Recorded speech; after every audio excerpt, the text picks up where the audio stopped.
is an update on the tank. The tank is now right around 3 months or so.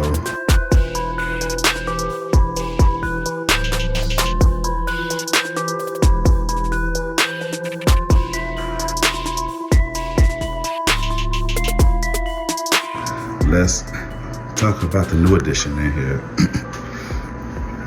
So the new addition is this here, Chicago Sunburst Anemone. This here was really bright in my big Redsea, and I only had to move it here because I actually had 2 of them. Then I had a bacteria infection, so then one didn't make it. So to save this one here, I just moved it over and just hope for the best. And so far it's doing good, but the color though, it's just not as bright. So I'm hoping that within the next couple months that the color comes back. And here, the torch is doing pretty good here. Zoa's here is doing really good for the most part.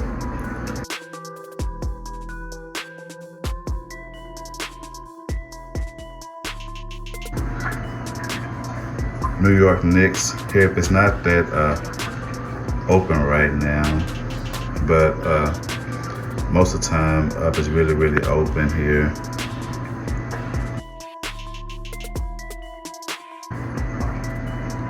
Zoas are looking really nice, super happy about the progress of this tank.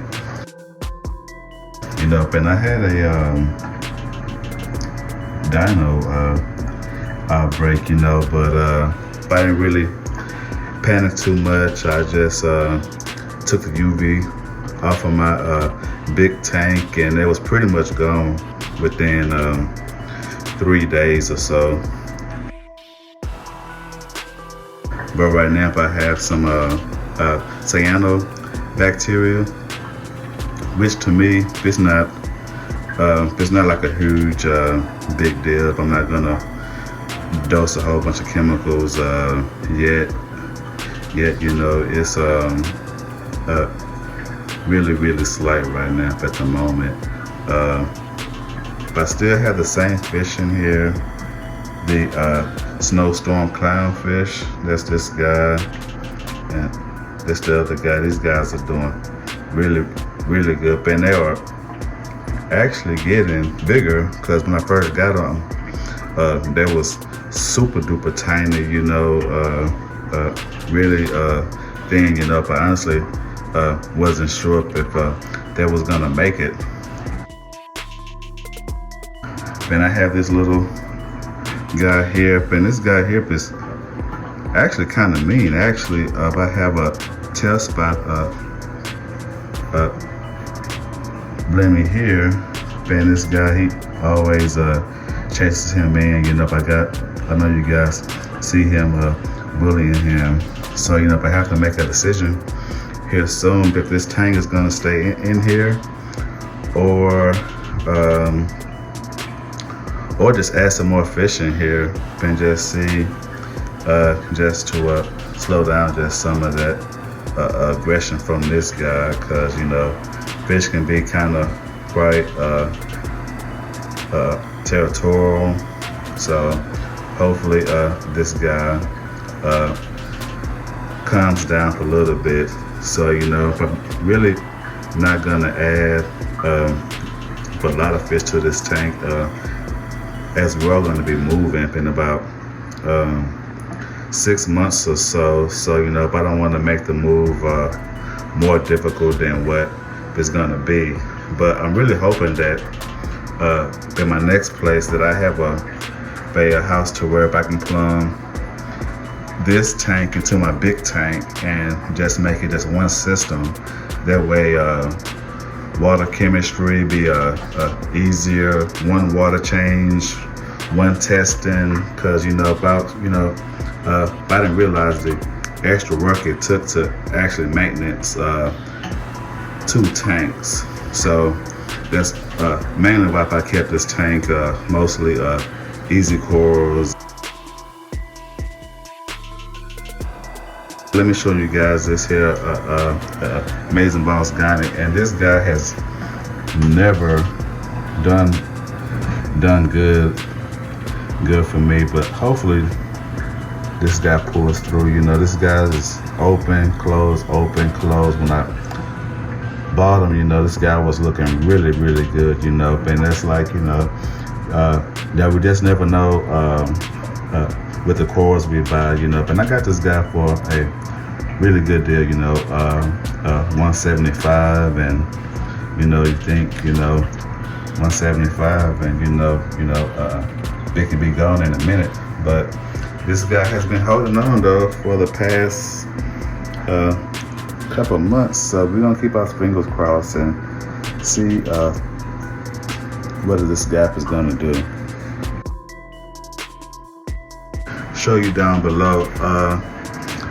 Even though it's dark down here, guys, so I apologize for that. You know, I'm still running the Bubble Magnus Curve 5 skimmer. You know, like for the price, you know, in this size tank, man, it is really good. Absolutely no complaints. You know, if I had this this brand skimmer, this is maybe my third Bubble Magnus Curve 5. And here, if I have the Aqua V 25 watt UV sterilizer, then I know that's not quite ideal, but I actually have my return pump pumping from the return into the bottom of the UV, then out through the top of the UV, then up into the return. So, you know, if I know that you know, it would be best with its own separate pump, or put it on the valve, but it works that way, you know. But no, that's the way that I'm gonna keep it just for the time being. At least I'm gonna keep it on here like for the next couple months or so, because having a new tank and all the algae and dinos and all that stuff, you know, is really a pain. I'm really happy that the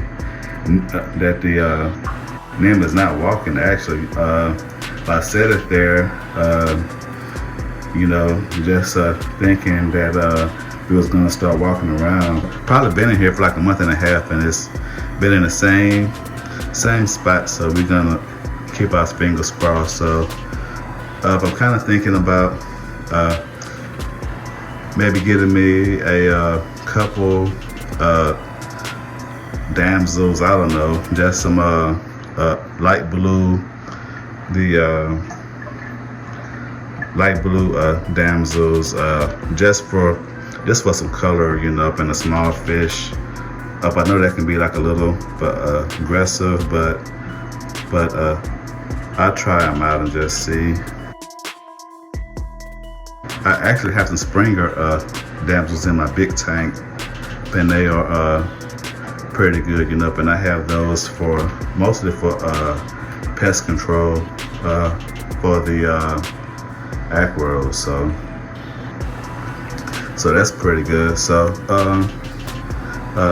let me get you guys just a little video of the big tank, you know, if I didn't clean it up or nothing, but yeah, it's looking okay for the time being.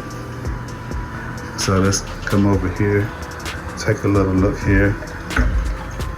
So this red gunny was actually glued on that big tank, and it was stuck there, but I had to break it off a flag plug, and like this here was just like a little bit of it that was on here. And that's my gym tank. I've been wanting one of those for years, and I finally got this guy for like $400 here in Houston. And this here Biota yellow tank, I had two of them, but One had died like a couple months back. I'm not sure why, but I had those guys for almost a year, but like he just randomly died. So you know, the biota yellow tang is really good. Man, this fox face, man, this guy has really took care of like my bubble algae. You know, if I had it really bad in this tank, and like, you know, I put this guy in, and no kidding, man, within like 1 month, like all of it was gone.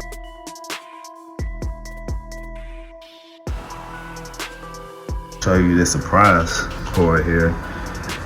Rainbow Splice Millie.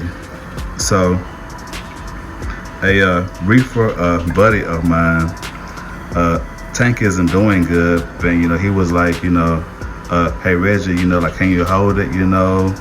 And the core was like almost white, you know, it was almost dead. And the guy was like, hey, you know, you can keep it, you can have it, you know, if I don't care. You know, if I told him, you know, hey man, this thing is really expensive, you know, I'm not really sure.